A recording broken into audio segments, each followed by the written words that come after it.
إن الحمد لله نحمده ونستعينه ونستغفره ونعوذ بالله من شرور أنفسنا ومن سيئات أعمالنا من يهده الله فلا مضل له ومن يضلل فلا هادي له وأشهد أن لا إله إلا الله وحده لا شريك له وأشهد أن محمدا عبده ورسوله يا أيها الذين آمنوا اتقوا الله حق تقاته ولا تموتن إلا وأنتم مسلمون يا أيها الناس اتقوا ربكم الذي خلقكم من نفس واحدة وخلق منها زوجها وبث منهما رجالا كثيرا ونساء واتقوا الله الذي تساءلون به والأرحام إن الله كان عليكم رقيبا يا أيها الذين آمنوا اتقوا الله وقولوا قولا سديدا يصلح لكم أعمالكم ويغفر لكم ذنوبكم ومن يطع الله ورسوله فقد فاز فوزا عظيما أما بعد فإن خير الحديث كتاب الله وخير الهدي هدي محمد صلى الله عليه وسلم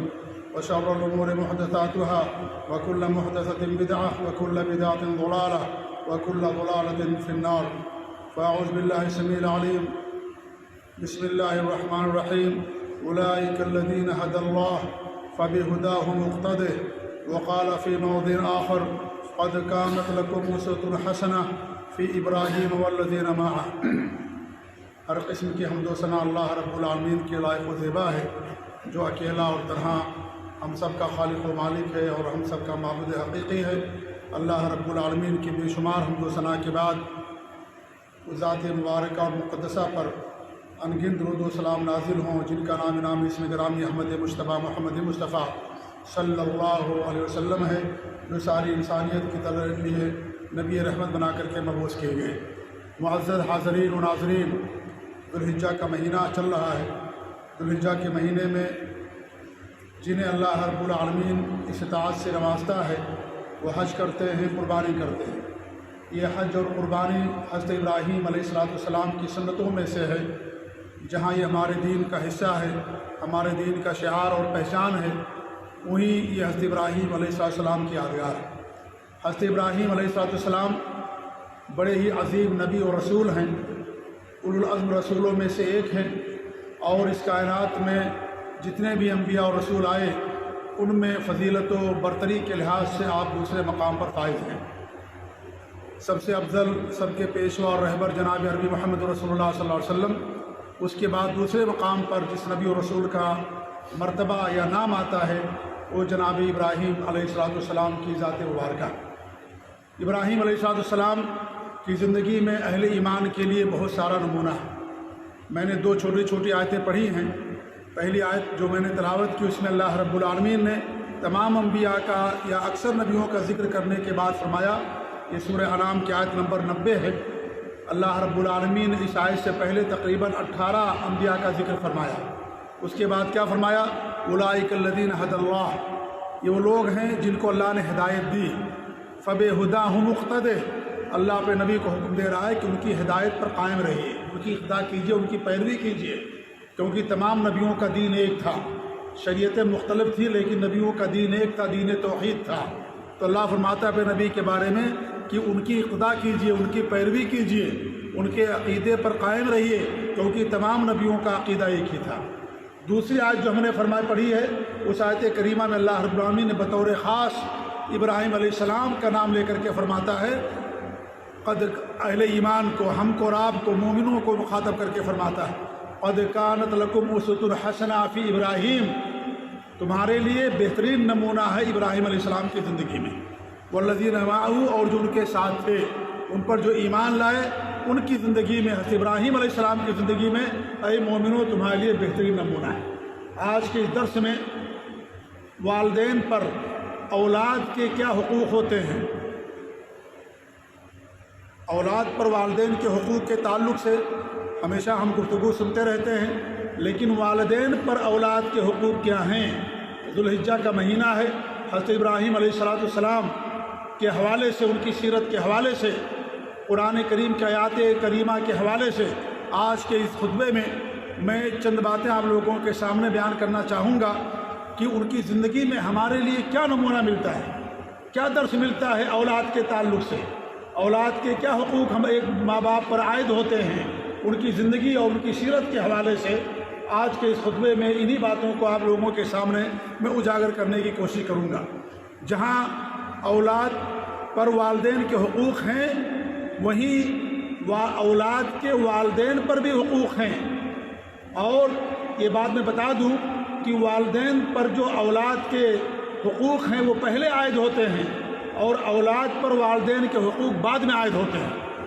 اولاد بڑی ہو جائے، خدمت کرنے کے قابل ہو جائے، برسر روزگار ہو جائے، اس کے بعد اولاد پر والدین کے حقوق عائد ہوتے ہیں۔ لیکن ایک اولاد کا حق، بچوں کا حق ماں باپ پر پہلے سے عائد ہو جاتے ہیں۔ اسی لیے حضرت ابراہیم علیہ السلام کی زندگی سے جو ہمیں نمونہ ملتا ہے، سب سے پہلی بات ہمیں یہ ملتی ہے کہ ہمیں اور آپ کو نیک اولاد کی دعا کرنی چاہیے۔ حضرت ابراہیم علیہ السلام نے نیک اولاد کی دعا کی۔ ہم صرف اولاد کی دعا کرتے ہیں کہ اللہ تعالیٰ فلاں کو اولاد دے دے، اللہ ہمیں اولاد دے دے۔ میرے بھائیوں، نیک اولاد کی دعا کرنی چاہیے، کیونکہ نیک اولاد اگر رہے گی تو آپ کو سکون رہے گا، آپ کو اطمینان رہے گا۔ اگر اولاد نیک نہیں ہے، اولاد اگر دین سے دور ہے، یا اس طریقے سے اولاد اگر نافرمان ہے، تو ایسی صورت میں انسان کی زندگی، ماں باپ کی زندگی اجیرن بن جاتی ہے۔ اس لیے ہمیشہ انسان کو نیک اولاد، صالح اولاد کی دعا کرنی چاہیے۔ حضرت ابراہیم نے کیا دعا کی؟ رب هب لی من الصالحین، اللہ تعالیٰ تمہیں نیک اولاد عطا فرما۔ 80 سال کی عمر میں اللہ نے ان کو اولاد عطا فرمائی تھی۔ سب سے پہلی اولاد حضرت اسماعیل علیہ السلام 80 سال کی عمر میں دعا کیا، رب هب لی من الصالحین، اللہ تعالیٰ تمہیں نیک اولاد عطا فرما۔ یہ نہیں کہا کہ اللہ تمہیں اولاد دے دے، نہیں، کبھی اللہ کی ذات سے، اللہ کی رحمت سے مایوس نہیں ہونا چاہیے۔ 80 سال کی عمر ہے، اللہ تعالیٰ سے امید ہے کہ اللہ رب العالمین ہر چیز پر قادر ہے، اللہ رب العالمین ہر چیز دے سکتا ہے۔ اللہ تعالیٰ دعا کی، رب هب لی من الصالحین، اللہ تعالیٰ تمہیں نیک اولاد عطا فرما۔ اور اللہ رب العالمین نے بہترین نیک اولاد عطا فرمائی۔ حضرت اسماعیل علیہ السلام عطا کیا، حضرت اسحاق عطا کیا۔ دونوں نبی اور رسول ہیں، اور دونوں کی نسلوں سے اللہ رب العالمین نے انبیاء کرام پیدا فرمائے۔ حضرت اسماعیل کی نسل سے ہمارے نبی جناب محمد رسول اللہ صلی اللہ علیہ وسلم پیدا ہوئے، جو سب کے سردار، اور حضرت اسحاق کی اولاد سے بنو اسرائیل، جو بنو اسرائیل کی طرف انبیاء بھیجے گئے، وہ سارے انبیاء کرام اسحاق علیہ السلام کی نسل سے پیدا ہوئے۔ تو بتانا یہ مقصد ہے کہ جب بھی ہم دعا کریں، نیک اولاد کی دعا کریں کہ اللہ رب العالمین ہمیں نیک اولاد عطا فرما۔ حضرت زکریہ نے بھی دعا کی، اللہ رب العالمین سے کیا فرمایا؟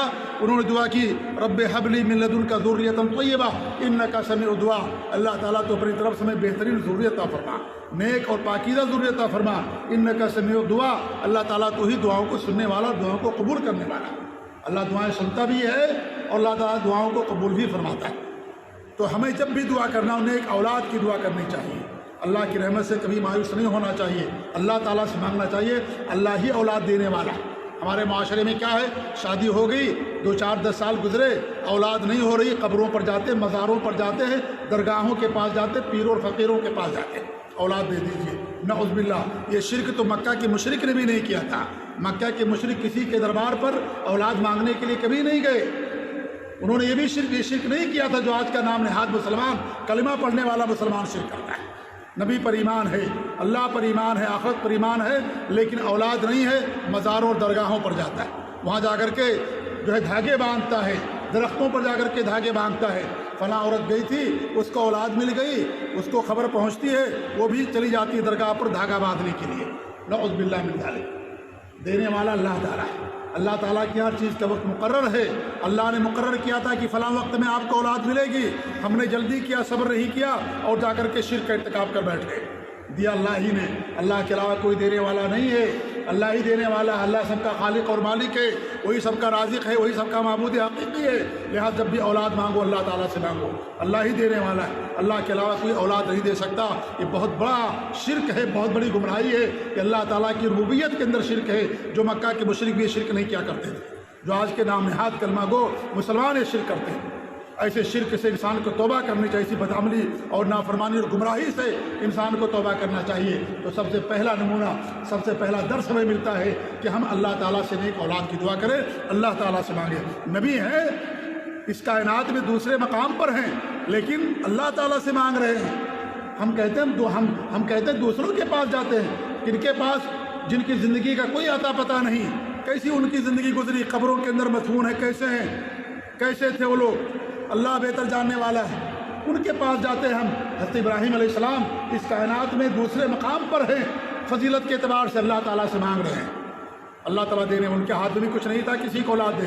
80 سال کی عمر میں اللہ ان کو اولاد عطا فرمایا، 80 سال کی عمر ہو گئی تھی، اگر ان کے اختیار میں ہوتا تو 40-50 سال 25 سال کی عمر ہی میں اولاد ہو جاتی، لیکن نہیں، اللہ دینے والا، اللہ نے ہر چیز کا وقت مقرر کیا، اتنے عظیم نبی و رسول، لیکن پھر بھی اللہ تعالیٰ سے دعا مانگ رہے ہیں، اللہ تعالیٰ سے دعا کریں۔ اور آج ہمارا حال کیا ہے کہ ہم ایسے دروازوں پر جاتے، درگاہوں پر، جن کی پوری زندگی شرک کے اندر گزری، بدعات و خرافات کے اندر گزری، اس حالت میں مرے، وہ کیا کرتے تھے کچھ خبر نہیں کسی کو، اس خبر کے اندر کسی انسان کی بھی قبر ہے، یا کسی جانور کی، یا کسی کتے اور بلی کی قبر ہے، یا کوئی اس کا قبر کے اندر کون ہے یہ بھی کسی کو نہیں معلوم۔ قبریں کھودی گئی، معلوم پڑا گدھے کو لوگ پوجا کرتے تھے، گدھے سے جا کر کے مانگتے تھے، اس قبر کے اندر کسی انسان کی ہڈیاں نہیں ملے، گدھے کی ہڈیاں ملی، بلیوں کی ہڈیاں ملتی ہیں قبروں کے اندر۔ آج یہ صورتحال ہے میرے بھائیوں، یہ گھناؤنا شرک ہے، یہ شرک تو مکہ کے مشرک بھی نہیں کیا کرتے تھے، جو آج کا نام نہاد مسلمان شرک کرتا ہے۔ سب سے پہلی بات اللہ تعالیٰ سے مانگنا ہے، اللہ ہی دعا قبول کرنے والا، اولاد دینے والا۔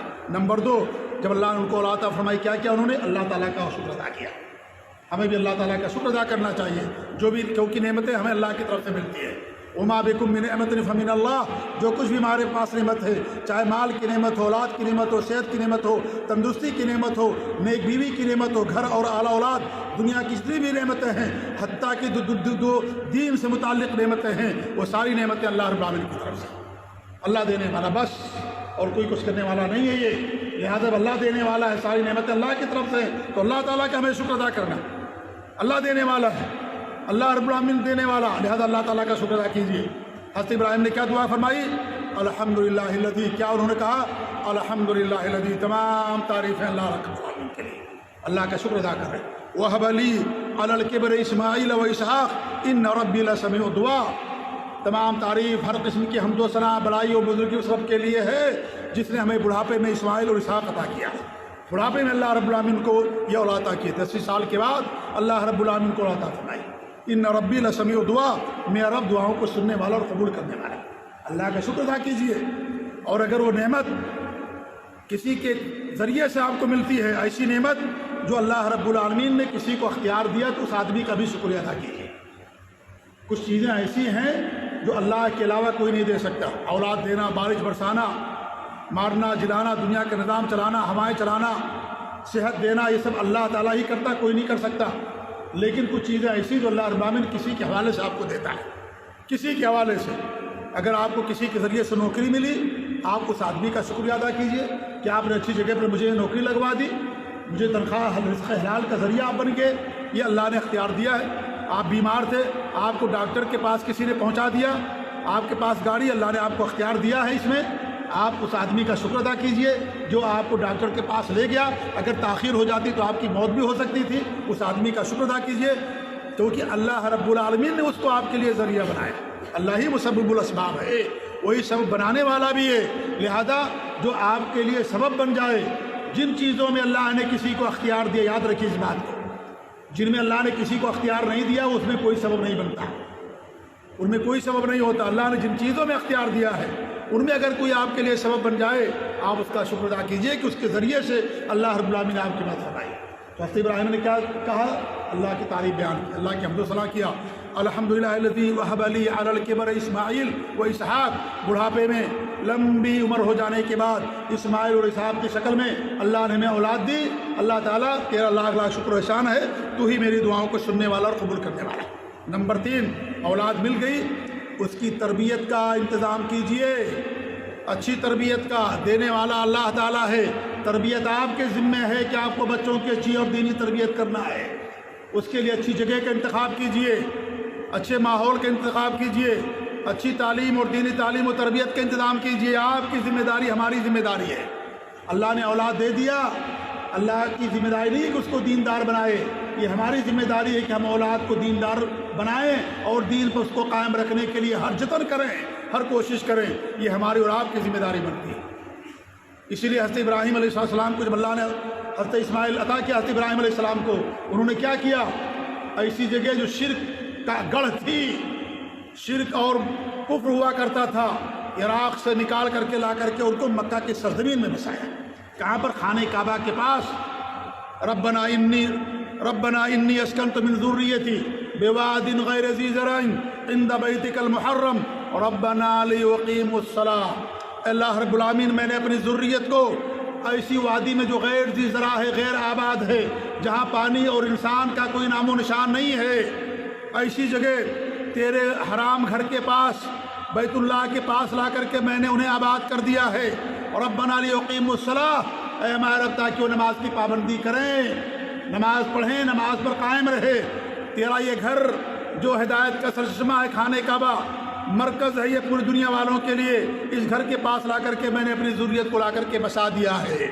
کہاں سے؟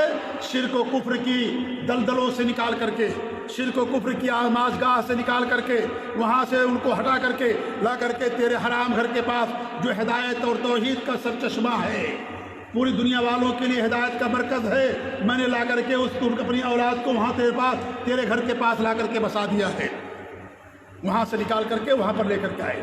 ایسی جگہ بچوں کو رکھیے جہاں بچے دینداری پر قائم رہیں، ایسی جگہ مت بھیج دیجئے جہاں بچے کفر اور شرک کی دلدل میں گرفتار ہو جائے، سب کچھ چھوڑ دیں، دین سے بھی منحرف ہو جائے، دین کو بھی چھوڑ دیں اور غیر مسلم بن جائیں اور اس طریقے سے دین سے انحراف کر جائیں۔ ایسی جگہ نہ رکھیں اپنے بچوں کو، اپنی اولاد کو، بلکہ ایسی جگہ جہاں دین کی، ایمان کی حفاظت ہو، کیونکہ سب سے قیمتی سرمایہ ہمارے پاس دین ہے۔ دین سب سے قیمتی سرمایہ، توحید سب سے قیمتی دولت ہے، اس کے علاوہ دنیا کی تمام دولتیں ہیچ ہیں۔ اگر انسان کے پاس توحید اور دین ہی نہیں رہے گا، دنیا کی ساری نعمتیں رہیں، دنیا کی ساری دولت رہے، اس کے پاس اس کا کوئی فائدہ نہیں ہے۔ لا کر کے بیت اللہ کے پاس اپنے بچوں کو ٹھہرایا، ربنا لیقیموا الصلاۃ، تاکہ نماز قائم کریں۔ گھر لیجئے، مسجد کے پاس لیجئے، تاکہ بچے نماز پڑھنے کے لیے مسجد کے اندر آئیں۔ مسجد کا بڑا اہم رول ہے، بڑا اہم کردار ہے ایک اولاد اور ایک گھر والوں میں، مسلمان یا نیک لوگوں کے دین پر ثابت قدمی کے لیے بہت اہم رول ہے۔ اس لیے اللہ کے رسول صلی اللہ علیہ وسلم کی زندگی میں بھی یہ ہمیں درس ملتا ہے کہ آپ نے خانہ کعبہ کی تعمیر میں حصہ لیا۔ جب آپ ہجرت کر کے مکہ سے مدینہ پہنچتے ہیں، قباء میں ہیں، آپ نے قباء مسجد کی تعمیر کی، مدینہ پہنچتے مسجد نبوی کی تعمیر کی۔ گھر بعد میں بنایا، ہم پہلے گھر بناتے ہیں، مسجد نہیں دیکھتے، پہلے گھر دیکھتے ہیں ہم۔ اللہ کے رسول نے پہلے گھر بنایا نہیں، پہلے مسجد بنائی۔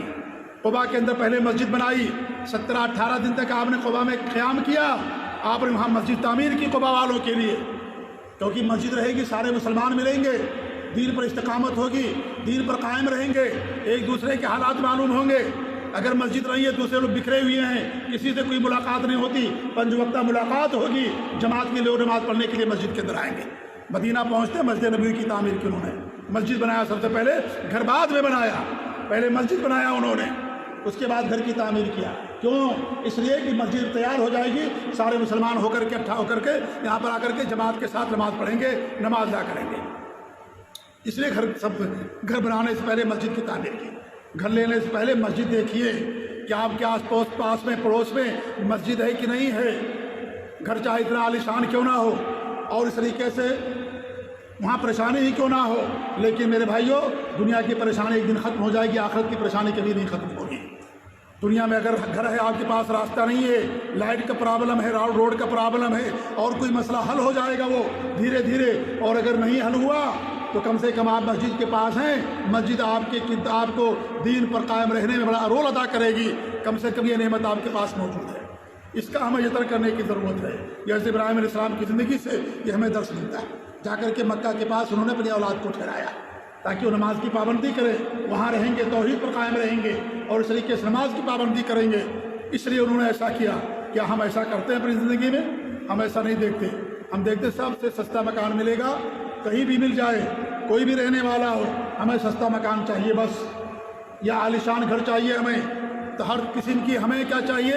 ہر قسم کی فیسلٹیز ہم کو چاہیے، چاہے وہاں مسجد ہی نہ ہو، چاہے آپ کو 5 کلومیٹر کی آبادی میں، قرب و جوار میں آپ کو کوئی مسجد ہی نظر نہ آئے، لیکن آدمی جا کر کے انہیں اپنا گھر لیتا۔ نہیں، غلط طریقہ ہے یہ غلط طریقہ ہے۔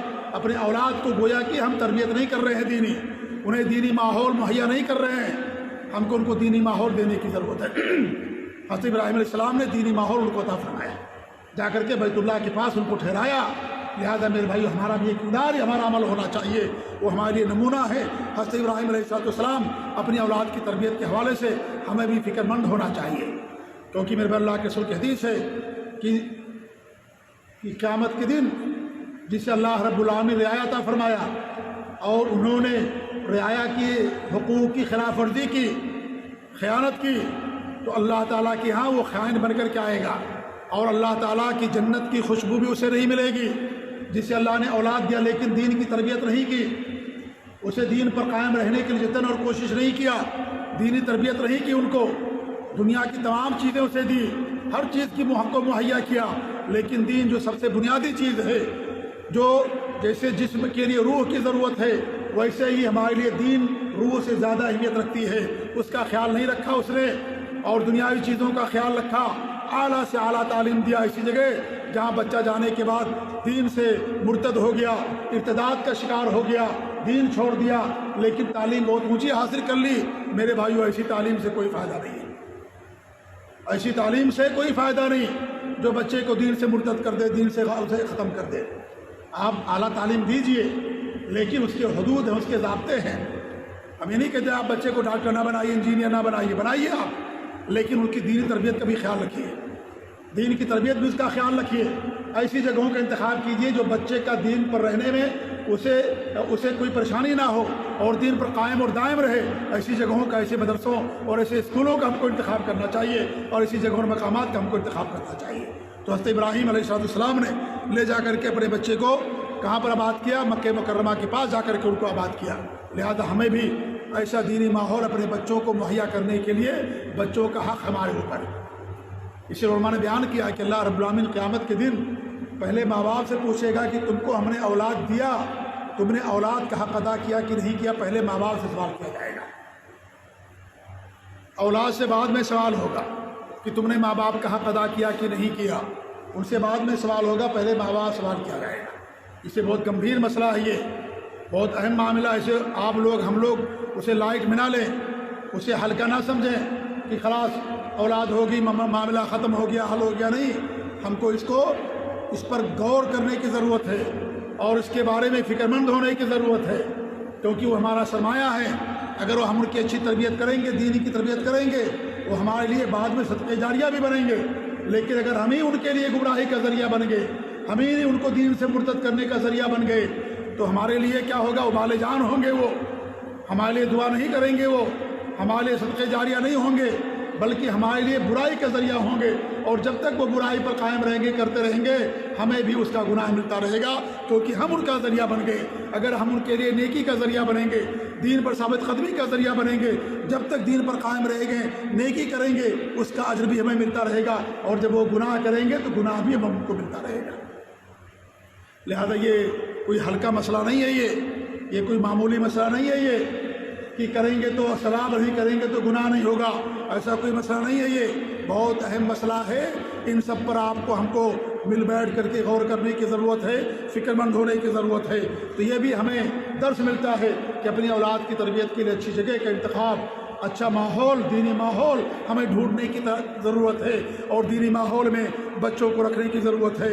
اسی طریقے سے میرے بھائیوں، ہمیں ان کے لیے دعا کرنے کی بھی ضرورت ہے کہ ہم بچوں کے لیے دعا کریں، ثابت قدمی کی۔ اور ماں باپ کی دعا بد دعا دونوں قبول ہوتی ہے، یاد رکھیے اس بات کو، اللہ کے سنت حدیث ہے کہ ماں باپ کی دعا بد دعا دونوں قبول ہوتی ہے۔ اس لیے ہمارے نبی نے منع فرمایا ہے کہ کبھی بھی اپنی اولاد کے لیے بد دعا نہ کرنا۔ ہو سکتا ہے وہ تمہاری دعا کی قبولیت کا وقت ہو اور تمہاری بد دعا قبول کر لی جائے، اور تمہاری بد دعا کے نتیجے میں تمہاری اولاد گمراہ ہو جائے اور اس طریقے سے پریشانیوں کے اندر مبتلا ہو جائے۔ کبھی بھی انسان کو بد دعا نہیں کرنی چاہیے اپنی اولاد پر، اولاد کتنی سرکش کیوں نہ ہو جائے، کتنی نافرمان کیوں نہ ہو جائے، لیکن پھر بھی ایک ماں باپ کو ہمیشہ نرمی کا اور پیار اور محبت کا برتاؤ کرنا چاہیے، اور اس کو درگزر کرتے ہوئے ہمیشہ ان کے لیے دعا کرنا چاہیے، نیکی کی دعا کرنا چاہیے کہ اللہ تعالیٰ ان کو دیندار بنا دے، اللہ تعالیٰ ان کو نیک بنا دے۔ یہ انسان کو ہمیشہ دعا کرنی چاہیے، اللہ تعالیٰ ان کو نمازی بنا، اللہ ان کو موحد بنا، اللہ ان کو شرک سے دور رکھ، توحید پر قائم رکھ۔ انسان کو ہمیشہ اپنی اولاد کے لیے دعا کرنی چاہیے۔ حضرت ابراہیم علیہ السلام نے بھی دعا کی تھی اپنی اولاد کے لیے، رب اجعلنی مقیم الصلاۃ ومن ذریتی ربنا وتقبل دعا، اے میرے رب تو مجھے نماز کو قائم کرنے والا بنا۔ دعا کر رہے ہیں حضرت ابراہیم علیہ السلام اللہ تعالیٰ سے کہ اللہ تعالیٰ تو ہمیں نماز کا قائم کرنے والا بنا۔ انسان کو ہمیشہ اپنے لیے دعا کرنی چاہیے، یا مقلب القلوب ثبت قلبی علی دینک، ویا مصرف القلوب صرف قلبی علی طاعتک۔ اے دلوں کو پھیرنے والے تمہارے دل کو اپنی عبادت اپنے دین پر قائم رکھ، اور اے دلوں کو پھیرنے والے ہمارے دل کو تو اپنی اطاعت پر قائم رکھ، ثابت قدمی عطا فرما۔ ہمارے نبی دعا کرتے تھے، ہمیں بھی دعا کرنی چاہیے۔ حضرت ابراہیم دعا کیا کرتے تھے، رب اجعلنی مقیم الصلاۃ، اللہ تعالیٰ تمہیں نماز قائم کرنے والا بنا رہا ہمیشہ۔ اگرچہ آپ نماز پڑھتے ہیں، پابندی سے پڑھتے ہیں، لیکن پھر بھی دعا کریں اللہ تعالیٰ سے۔ کیا حضرت ابراہیم علیہ السلام نماز نہیں پڑھتے تھے؟ نعوذ باللہ، پابندی کے ساتھ نماز قائم کیا کرتے تھے، لیکن پھر بھی دعا کر رہے ہیں رب اجعلنی مقیم الصلاۃ، اللہ تعالیٰ ہمیں نماز کا قائم کرنے والا بنا۔ کب آپ کے ہمارے دل پھیر دیے جائیں؟ اللہ کے رسول کے حدیث سے بندے کا دل انسان کے اللہ تعالیٰ کی دو انگلیوں کے درمیان میں ہے، اللہ تعالیٰ جب چاہے جدھر چاہے اس کو پھیر دیتا ہے۔ اس لیے ہمیشہ دعا کرنی چاہیے انسان کو۔ کب انسان شیطان کی پیروی شروع کر دے، کب شیطان کے بہکاوے میں آ جائے، کب شیطان کے نرغے میں انسان آ جائے، اس لیے ہمیشہ انسان کو اللہ تعالیٰ دعا کرنی چاہیے کہ اللہ تعالیٰ تمہیں توحید پر، دین پر، نماز پر قائم رہے۔ حضرت ابراہیم علیہ السلام دعا کر رہے ہیں رب اجعلنی مقیم الصلاۃ ومن ذریتی، اللہ تعالیٰ تو ہمیں نماز کو قائم کرنے والا بنا اور ہماری ذریت کو بھی نماز قائم کرنے والا بنا۔ ہماری ذریت یعنی ہماری اولاد کو، جو اولاد تو نے ہمیں دی ہے، اللہ تعالیٰ تو ان کو نماز پر قائم کرنے والا بنا۔ اور ربنا وتقبل دعا، اللہ تعالیٰ اے مالک تمہاری دعا کو قبول فرما لے۔ دعا کی قبولیت کے لیے اللہ تعالیٰ دعا کرے کہ اللہ تعالیٰ ہماری دعا کو قبول فرما لے، یعنی کہ صرف دعا کرتے جائیں، یہ بھی دعا کرے کہ اللہ تعالیٰ جو کچھ مانگ رہا ہوں میں، ہماری مانگ کو، ہماری دعاؤں کو تو قبول فرما لے۔ یہ بھی انسان کو اللہ تعالیٰ دعا کرنی چاہیے۔ تو یہ بھی حق ہے ہمارے اولاد کا ہمارے اوپر کہ ہم ان کے لیے دعا کریں، کبھی ان کے لیے بد دعا نہ کریں۔ یاد رکھیں اس بات کو، کتنا بھی آپ غصے میں آ جائیں، کتنا ہی آپ جو ہے ان سے تنگ آ جائیں، کتنا ہی زیادہ آپ کو ان سے تکلیف پہنچے، لیکن یاد رکھیے کبھی آپ ان کو بد دعا نہیں کرنا ہے۔ میں نے کئی لوگوں کے بارے میں سنا، اور ایک دو لوگوں کے بارے میں میں نے ان کو دیکھا بھی کہ انہوں نے اپنی اولاد کے لیے بد دعا کر دی، اور یہ بد دعا کی کہ اللہ تعالیٰ تو اس کو میری زندگی میں موت دے دے۔ میں نے اپنی آنکھوں سے دیکھا کہ ان کی اولاد ان کی زندگی میں وفات پا گئی، مر گئی۔ اللہ ان کی بد دعا کو قبول فرما لیا۔ تنگ آ گئے تھے اپنی اولاد سے، اس کی نافرمانی سے بد دعا کر دیا انہوں نے کہ اللہ تعالیٰ تو اس کو اٹھا لے ہماری زندگی میں، اس کو موت دے دے۔ بچے کی شادی ہوئی، ایک لڑکا بھی پیدا ہوا، لڑکا پیدا ہونے کے بعد جوانی کی عمر میں بیٹے کی وفات ہو گئی۔ 2-3 واقعات میں نے خود اپنی آنکھوں سے دیکھا، اور اپنے علاقے کے اندر اور کئی لوگوں کے بارے میں نے سنا کہ انہوں نے ایسی بد دعا کی، ان کی اولاد ان کی زندگی ہی میں جوانی میں وفات پا گئی۔ اس لیے کبھی بھول کر کے بھی اولاد کے لیے بد دعا کی دعا نہیں کرنا۔ اگر دعا نہیں کر سکتے کم سے کم بد دعا نہ کرنا، اپنے اوپر کنٹرول کرنا جذبات پر۔ اللہ کے رسول کے حدیث آپ صادق مصدوق ہیں آپ صلی اللہ علیہ وسلم کہ اللہ رب العالمین والدین کی دعا بد دعا دونوں قبول کر لیتا ہے۔ اس لیے کبھی بھی اپنی زبان پر بد دعا نہ کرنا، اپنی اولاد کے لیے کبھی بھی نہ بد دعا کرنا۔ اگر کرنا دعا ہی کرنا، کتنی بھی تکلیف پہنچ جائے، وہ جو کچھ آپ کے ساتھ کر رہے ہیں، اگر وہ نافرمانی کر رہے ہیں، آپ کو تکلیف دے رہے، تنگ کر رہے ہیں، اللہ تعالیٰ کے یہاں جواب دے ہوں گے، اللہ تعالیٰ ان کے ساتھ نمٹے گا، اللہ کے یہاں جواب دے ہوں گے۔ لیکن ہم کبھی اپنی زبان پر ان کے لیے بد دعا کے الفاظ نہ ادا کریں۔ جب بھی زبان ہماری کھلے، جب بھی ہمارے ہاتھ اٹھیں، ان کے لیے میرے بھائیوں ہمیں دعا ہی کرنی چاہیے۔ تو حضرت ابراہیم علیہ السلام نے دعا کی اللہ رب العالمین سے، رب اجعلنی مقیم الصلاۃ، اللہ تعالیٰ تو مجھے نمازوں کو قائم کرنے والا بنا، اور ہماری ذریت کو بھی، ربنا وتقبل دعا، اور اللہ تعالیٰ تو ہمارے دعا کو قبول فرما لے۔ 4 باتیں میں نے آپ کے سامنے پیش کی ہیں، باتیں تقریباً 10 اور زیادہ ہیں، وہ ساری باتیں آج کے خطبے میں نہیں ہو پائیں گی، اسی پر اپنی بات ختم کرتا ہوں۔